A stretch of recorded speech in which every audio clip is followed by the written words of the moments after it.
On the night of April 22, 1990, Nigeria experienced one of its most dramatic military uprisings. Major Gideon Gwaza Orkar, along with a group of junior officers, attempted a coup against the government of General Ibrahim Babangida. Their broadcast on Radio Nigeria shocked the nation, declaring the removal of Babangida's administration and citing corruption, oppression, and marginalization as their reasons. The announcement immediately sent ripples of fear and uncertainty through Lagos and across the country. Let's uncover what truly happened that night and why it shook the nation. If you're new here, make sure to subscribe to the channel now and hit the notification bell so you don't miss any stories that reveal the truth behind Nigeria's past. Orkar's broadcast was bold, unapologetic, and carefully crafted. He framed the coup not merely as a seizure of power, but as a revolution for the marginalized peoples of the Middle Belt and southern Nigeria. He criticized what he described as the dominance of a few elites, accusing Babangida of trying to make himself a life president while marginalizing certain regions. In a dramatic move, Orkar's broadcast declared the temporary excision of 5 northern states, Sokoto, Borno, Katsina, Kano, and Bauchi, until traditional institutions were restored. This statement shocked the nation, igniting both outrage and debate. The plotters, driven by long-standing grievances, felt a moral duty to act. Many came from regions they believed had been neglected by the government despite their contributions to Nigeria's wealth. They argued that Babangida's administration concentrated power, ignored calls for fair governance, and allowed corruption to flourish. Among the key figures were Lieutenant Colonel Gabriel Anthony Niam, Captain P.A. DeColo, and Major Makoro, each of whom brought military skill, local knowledge, and determination to the plan. The uprising began quietly in Lagos around 12:30 a.m. Major Makoro, a military police officer and key insider, coordinated the first moves.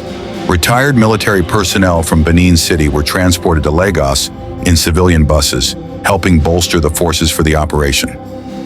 The coup plotters took control of the military police armory at Apapa, arming their teams with rifles, machine guns, and grenades, ensuring they could strike effectively at key locations. The plan was precise. Teams moved to seize major strategic points: Radio Nigeria, Bani Camp, Doden Barracks, Ikeja Cantonment, and Oho Cantonment. Each location was critical, either for communication, logistics, or as a seat of government power. At the radio station, Orkar and his men delivered their now famous broadcast, declaring the change of government and calling on Nigerians to support their revolutionary cause. At Doden Barracks, the operation was more complex. The plotters had to neutralize Loyalist forces and secure key officials. Tanks stationed at the barracks had their firing pins removed, preventing them from being used against the attackers. Infantry and armored units launched a coordinated assault on the residential quarters. Tragically, Lieutenant Colonel Usman K. Bello, the aide-de-camp to President Babangida, lost his life during the attack. Reports suggest his death may have served as a diversion, allowing Babangida to be safely evacuated by Loyalist soldiers. Despite their initial successes in Lagos, the coup suffered from limited nationwide coordination. Outside Lagos, military units in Kaduna, Kano, Jos, Enugu, and Ibadan remained loyal to the federal government. The lack of control beyond Lagos proved decisive. Chief of Army Staff Lieutenant General Sani Abacha quickly mobilized loyal troops, securing key positions and preventing the plot from spreading.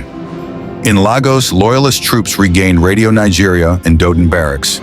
Brigadier Ishaya Bamayi led counter-operations to retake Ikeja and Ojo cantonments, supported by armored units and artillery. As resistance mounted, the coup's momentum collapsed.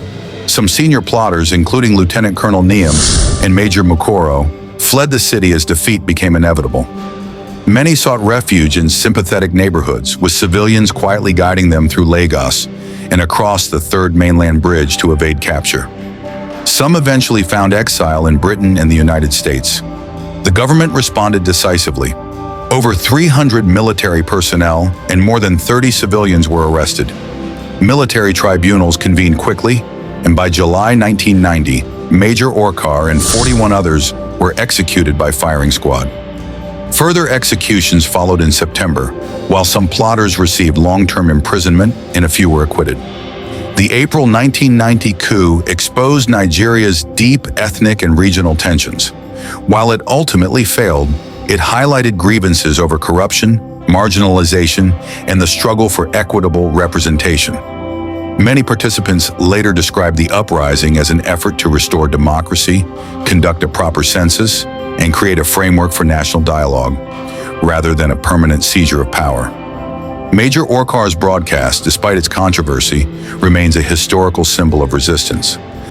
In retrospect, the April 1990 coup was a story of ambition, conviction, and tragedy.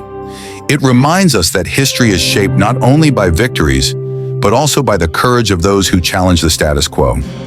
Major Orkar's actions, whether viewed as heroic or reckless, forced the nation to confront uncomfortable truths about governance, fairness, and unity. Ultimately, the 1990 coup is more than a failed military uprising. It is a chapter in Nigeria's ongoing story of struggle, resilience, and the search for justice. If this story gave you a deeper understanding of Nigeria's past, don't just watch and leave. New viewers, hit that subscribe button, and share this video with friends who love history. By subscribing, you join a community that uncovers stories that shape our nation. Every story matters, and together, we can learn from history to build a stronger, more informed future. Stay with us for more incredible tales that reveal the truth behind Nigeria's past.